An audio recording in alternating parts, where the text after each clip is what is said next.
এই ওয়াদা রাখতে ব্যর্থ হয়েছে, জনগণের জানমালের নিরাপত্তা দিতে ব্যর্থ হয়েছে, তারা জনগণের টাকা চুরি করে বিদেশে বাড়ি বাড়ি করেছে।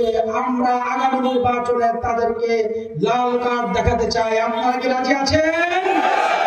প্রিয় ভাইরা আমার, এই বেলকুচি, চৌহালি, ইনায়তপুর, এটা হলো সিরাজগঞ্জ 5, 71 থেকে 24।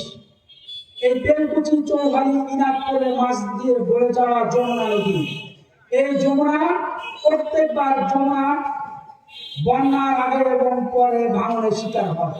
কিন্তু 71 থেকে 24 পর্যন্ত বেলকুচিতে যারা নেতৃত্ব দিয়েছে, যে সমস্ত দল, যে সমস্ত সংগঠন, তারা কি এখন পর্যন্ত বেলকুচি, চৌহালি, ইনায়তপুরের মাঝ দিয়ে যে বয়ে যাওয়া যমুনা নদী, এই যমুনা নদীকে তারা কি শাসন করতে পেরেছে? পারে না। তারা একটা টেকসই